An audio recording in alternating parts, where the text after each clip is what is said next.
Assalamualaikum warahmatullahi wabarakatuh. Alhamdulillah wa syukurillah wa ni'matillah. Assalatu wassalamu ala rasulillah Sayyidina Muhammad ibn Abdillah. La hawla wa la quwwata illa billah. Amma ba'd. Yang terhormat Ibu dosen pengampu, yakni Ibu Maulina Rahayu MPD, serta rekan-rekan sekalian yang saya banggakan. Pada kesempatan kali ini, saya atas nama Jismi Salim dari RA1 PGSD akan melaksanakan sebuah tugas mata kuliah, yakni MK Pedagogik. Di sini saya akan menjelaskan tentang materi konsep dasar pedagogik.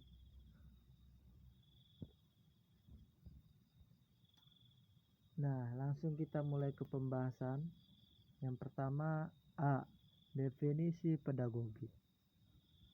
Kata pedagogik berasal dari kata pedagogi, yaitu dari bahasa Inggris. Adapun dari bahasa Yunani, paedos, yang artinya anak laki-laki, agogos, yang artinya mengantar atau membimbing. Kemudian ada kata pedagogi atau pendidikan, paedagogiek atau ilmu pendidikan. Nah, ada lagi paedagog yang artinya pendidikan.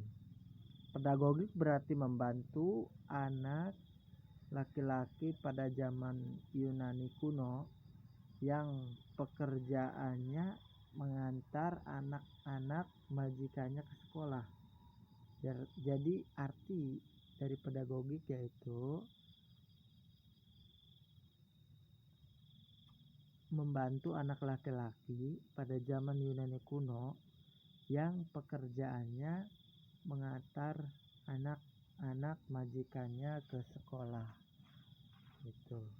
Nah, adapun menurut Langeveld, pedagogi ilmu pendidikan lebih menitik beratkan kepada pemikiran, perenungan tentang pendidikan, suatu pendidikan bagaimana kita membimbing anak dan mendidik anak. Yang B. Pengertian pendidikan. Langeveld mengemukakan bahwa pendidikan adalah bimbingan yang diberikan oleh seorang dewasa kepada anak yang belum dewasa untuk mencapai kedewasaannya. Ahmad dan Uhdiyati mengemukakan beberapa definisi pendidikan sebagai berikut. Yang pertama, menurut Prof. Langeveld, mendidik anak adalah membantu anak supaya anak itu kelak cakap menyelesaikan tugas hidupnya atas tanggung jawab sendiri. Sedangkan menurut Profesor S. Brojonegoro, mendidik berarti memberi tuntunan kepada manusia yang belum dewasa dalam pertumbuhan dan perkembangan sampai tercapainya kedewasaan dalam arti rohani dan jasmani. Nah, sedangkan menurut Ki Hajar Dewantara, yaitu Bapak Pendidikan Indonesia, mengemukakan yaitu mendidik adalah menuntun segala kekuatan kodrat yang ada pada anak-anak agar mereka sebagai manusia dan sebagai anggota masyarakat dapat mencapai keselamatan dan kebahagiaan yang setinggi-tingginya. Jadi, pendidikan adalah arti khusus, hanya dibatasi sebagai usaha orang dewasa dalam membimbing anak yang belum dewasa untuk mencapai kedewasaannya. Setelah anak menjadi dewasa dengan segala ciri-cirinya, maka pendidikan dianggap selesai. Pendidikan dalam arti khusus ini menggambarkan upaya pendidikan yang terpusat dalam lingkungan keluarga dalam arti tanggung jawab keluarga. Nah, yang B kedua, pendidikan dalam arti luas. Pendidikan dalam arti luas merupakan usaha manusia untuk meningkatkan kesejahteraan hidupnya yang berlangsung sepanjang hayat. Menurut Henderson, pendidikan merupakan suatu proses pertumbuhan dan perkembangan sebagai hasil literasi individu dengan lingkungan sosial dan lingkungan fisik, berlangsung sepanjang hayat sejak manusia lahir. Warisan sosial merupakan bagian dari lingkungan masyarakat, merupakan alat bagi manusia untuk mengembangkan manusia yang baik dan intelijen untuk meningkatkan kesejahteraan hidupnya. Nah, yang B3, pendidikan dalam arti luas terbatas.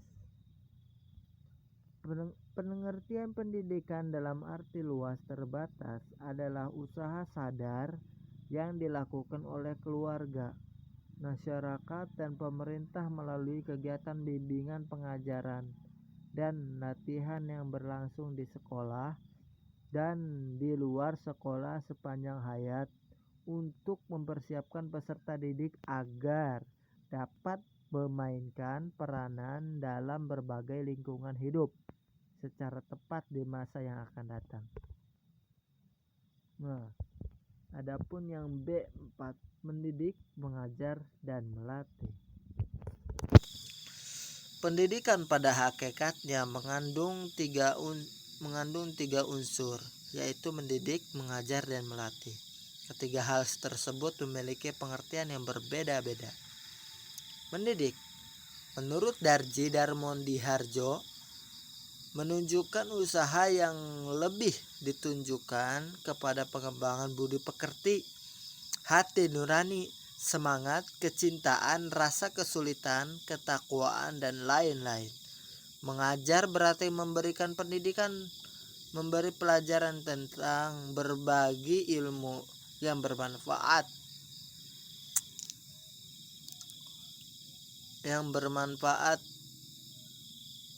bagi perkembangan kemampuan berpikirnya. Disebut juga pendidikan intelek. Latihan ini usaha untuk memperoleh keterampilan dengan melatih sesuatu secara berulang-ulang sehingga terjadi mekanismesasi atau pembiasaan. Nah, C, pentingnya pendidikan. Yang C1, manusia memerlukan bantuan. Manusia tidak saja hidup sebagai individu yang mempunyai kebebasan dan hak-haknya sebagai individu, namun manusia hidup pula dalam ikatan kerjasama dengan sesama manusia yang disebut kehidupan bermasyarakat. Masyarakat sebagai kolektif mengalami pendidikan. Manusia tidak dapat seluruhnya tergantung pada insting semata. Banyak segi kehidupan yang perlu diperjuangkan dan dikuasai dengan belajar dan berusaha. Nah, C kedua, pendidikan dalam praktek. Pendidikan dalam pelaksanaannya berbentuk pergaulan dan anak didik, namun tentu suatu pergaulan yang tertuju kepada tujuan pendidikan, yaitu manusia mandiri, memahami nilai, norma-norma susila, dan sekaligus mampu berperilaku sesuai dengan norma-norma tersebut. Pendidikan fungsinya membimbing anak didik dan bimbingan anak itu akan dididik ke arah yang sesuai dengan tujuan yang ditentukan, yaitu untuk mencapai kedewasaan. Ilmu pendidikan sebagai teori. Pentingnya teori pendidikan. Perbuatan mendidik bukan perbuatan sembarangan, melainkan perbuatan yang harus betul-betul disadarinya dalam rangka membimbing anak kepada suatu tujuan yang akan dituju. Pendidikan sebagai suatu kegiatan manusia dapat kita amati sebagai suatu praktik dalam kehidupannya. Misalnya dalam ekonomi, kegiatan dalam hukum agama, dan sebagainya. Di samping itu, pendidikan secara akademik, secara pengalaman yang bersumber dari pengalaman maupun renungan pendidikannya, yang mencoba melihat makna pendidikan dalam suatu lingkup yang lebih luas. Yang pertama disebut praktik pendidikan, sedangkan yang kedua disebut teori pendidikan. D2. Pendidikan dalam ruang lingkup mikro dan makro. Dengan adanya individu dan kelompok yang berbeda-beda, diharapkan akan mendorong terjadinya perubahan masyarakat dan kebudayaannya secara progresif. Pendidikan dalam ruang lingkup mikro artinya mengkaji pendidikan yang dilaksanakan dalam skala kecil. Pada tingkat dan skala mikro, pendidikan merupakan gejala sosial yang mengandalkan interaksi manusia sebagai sesama atau subjek yang masing-masing bernilai setara. Pengolahan proses dalam ruang lingkup mikro merupakan aplikasi kebijakan pendidikan yang berlangsung dalam lingkungan sekolah ataupun kelas, sanggar-sanggar belajar, dan satuan-satuan pendidikan lainnya dalam masyarakat. Kesimpulannya ialah pedagogik merupakan ilmu pendidikan anak. Pendidikan adalah usaha sadar manusia dewasa untuk membimbing anak yang belum dewasa untuk mencapai kedewasaan. Guru itu mempunyai 3 tugas, yaitu mendidik, melatih, dan mengajar. Mendidik itu ada suatu berhubungan dengan efektif, melatih berhubungan dengan psikomotor, dan mengajar berhubungan dengan kognitif atau intelektual. Pendidikan itu sangat penting karena manusia tidak dapat seluruhnya bergantung pada insting semata. Banyak segi kehidupan yang perlu diperjuangkan dan dikuasai dengan belajar dan berusaha lewat pendidikan. Ilmu pendidikan itu tidak hanya teori saja, akan tetapi berkaitan dengan praktek. Pendidikan dalam ruang lingkup mikro artinya mengkaji pendidikan yang dilaksanakan dalam skala kecil, dan pendidikan dalam lingkup makro yaitu kebalikannya, yaitu mengkaji pendidikan yang dilaksanakan dalam skala besar. Terima kasih. Mungkin hanya ini saja yang bisa saya sampaikan. Kurang lebihnya mohon maaf. Billahi taufiq wal hidayah. Wassalamualaikum warahmatullahi wabarakatuh.